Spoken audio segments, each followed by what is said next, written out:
Muito provavelmente você já se confundiu sobre língua e linguagem. Sem mais delongas, você vai entender isso daí, que é um assunto interessante. Bora lá.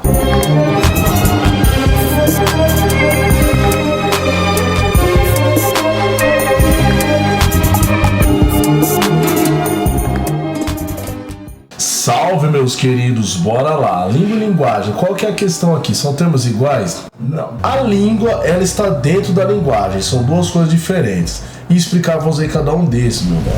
Vamos lá, começando por língua. No vídeo passado você sabe, né? Língua é um sistema de comunicação, que é um código que é falado por um povo dentro de um determinado território. A língua é isso. Você tem a língua portuguesa, você tem a língua espanhola e trocentas outras aí. Isso é uma das formas que temos de comunicação. A linguagem é uma capacidade que o ser humano tem de se comunicar, não somente por signos linguísticos. A linguagem, ela tem basicamente três grandes áreas, que é a verbal, onde está a língua, que é onde está a língua portuguesa, a não verbal, que a gente pode, já vamos falar sobre ela, e a mista, que nós vamos falar sobre ela. Então, começando pela linguagem verbal. Verbal, vamos colocar palavra, assim, certo? Vamos colocar assim que vai ficar mais fácil. Eu posso colocar, olha que interessante, a língua, ela ainda assim tem diversas divisões e diversas diferenças entre si. A língua portuguesa, a inglesa, a língua espanhola, francesa, todas essas línguas, por mais que elas são representações, elas representam as mesmas coisas de maneiras diferentes, elas têm uma característica em comum. Elas são línguas fonéticas. Você tem um grupo de letras e essas letras elas vão se juntando com outras letras e vão formar as tais palavras. Essas palavras são signos linguísticos. Eu vou fazer uma aula só sobre isso, mas é igual eu falei naquele vídeo. Tem a árvore e aí você tem a palavra que nós utilizamos para árvore. Isso daí é o signo, beleza? Tranquilo, né? Então as palavras são signos linguísticos, que elas representam algo dentro de um determinado universo, seja ele no mundo das ideias ou não, seja ele ideal ou não. Agora, eu tenho a língua que ela não é fonética, ela é uma língua estritamente simbólica. Essa língua, eu vou pegar os exemplos aí do japonês, do mandarim, vou falar por baixo, tá certo? Você tem ali diferenças entre pictograma, logograma e ideograma, tá certo? O ideograma, ele representa basicamente uma ideia. O pictograma, ele é uma imagem, como se fosse um desenhozinho de árvore, um desenhozinho de alguma coisa, mas como é que você representa em desenho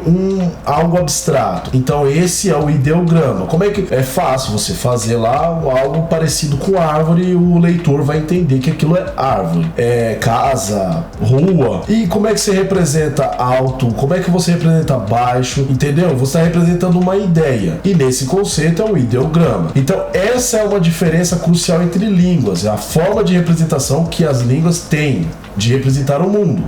Mas isso daí meu, como é que o pessoal entende dessa forma? Vamos lá, meu nobre, vamos trazer isso aqui pra nossa realidade. Pensa nesses símbolos aí que você tá vendo. Você tá falando, isso aí eu sei o que é. Eu sei que isso daí representa, eu sei que, olha só, a letra X aí representa o antigo Twitter. Eu sei que esse vermelhinho aí representa o YouTube. Eu sei que isso aí representa o Instagram e tal. Cara, se é tão fácil pra você pensar no signo linguístico, fonético, igual no nosso caso, uma palavra escrita, por que a gente não representa assim então? Não seria mais óbvio?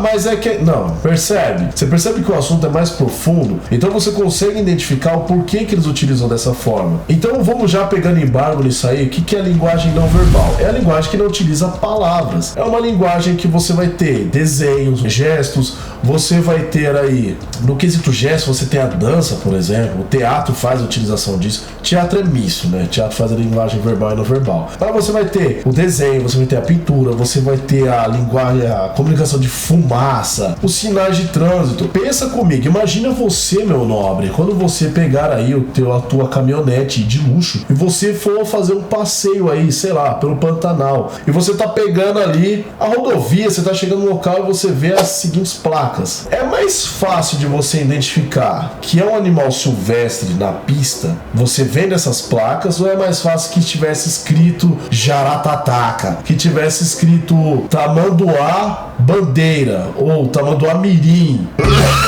Olha só, você vê uma imagem aí em ambientes urbanos, não só urbanos. Tá aí o mais velho e a criança. Cara, você já identifica que ali é local de tem passagem de criança. Você já é escola, tem uma escola próxima, reduzir a velocidade. O semáforo, ele é um exemplo clássico disso daí. A língua, ela é útil para uma comunicação em sociedade. Imagina, você tá numa reunião e tudo mais, você vai falar sobre dados, você vai mostrar um gráfico. Imagine se você transformasse o gráfico por si só, ele já é a representação visual de uma tabela. Imagina se você lesse todos os dados presentes numa tabela por extenso. Seria cansativo demais. Então as coisas são feitas para isso. Pense no mercado financeiro. Se você for ver o gráfico do mercado financeiro, ele é diferente. Por quê? Você tem um gráfico de pizza, você tem um gráfico de linhas, você tem aí o gráfico de rosca, você tem um gráfico de caramba 4. E o gráfico do mercado financeiro é o gráfico de velas, né? O gráfico de candlestick.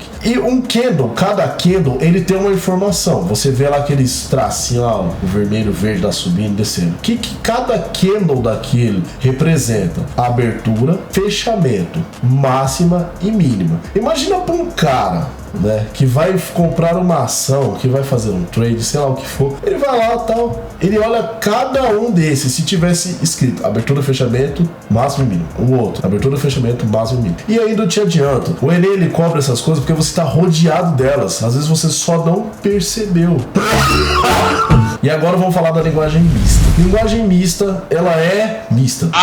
É mesmo? A linguagem mista, ela é o quê? Ela utiliza elementos da linguagem não verbal e da linguagem verbal. Imagina você vai assistir, sei lá, vamos pegar Pernalonga, o Pato Donald, você vai pegar o Pateta, qualquer anime, Yu Yu Hakusho, Inuyasha, Dragon Ball, Cavaleiro do Zodíaco, Hunter x Hunter, Naruto. Aquilo você precisa de ver. O negócio não teria a mesma graça, não passaria não teria o mesmo impacto se não tivesse os elementos não verbais, que são os desenhos propriamente ditos, né? As charges, elas utilizam muito disso. Você tem um desenho, você tem a representação não verbal. Se não fosse a linguagem não verbal aí presente, não teria talvez a mesma graça se fosse somente a linguagem verbal. Ó, pegar aleatório aqui, ó. A mãe do Chico Bento. Chico, vem tomar banho. Depois eu vou me divertir. Aí não tem nenhum verbo aqui, mas ele vai nadar. Então o que? Imagina se fosse, velho, vou nadar. Você ia entender. Talvez não tivesse a mesma graça. Então isso é linguagem mista. Então é charge, animes, cartoons, histórias e quadrinhos e o caramba 4, beleza? Comenta o que você achou. Se você não é inscrito no canal, pelo amor, né? Ajuda nós. E ó, o tanto de vídeo que eu tô fazendo, você tá assistindo, tá curtindo, mano, só um joinha, velho. Dá um joinha aí, porque, ó, entendeu? Faz isso daí porque é de graça, tem essa liberdade pra isso, meu nome. Acabou o vídeo! Fui!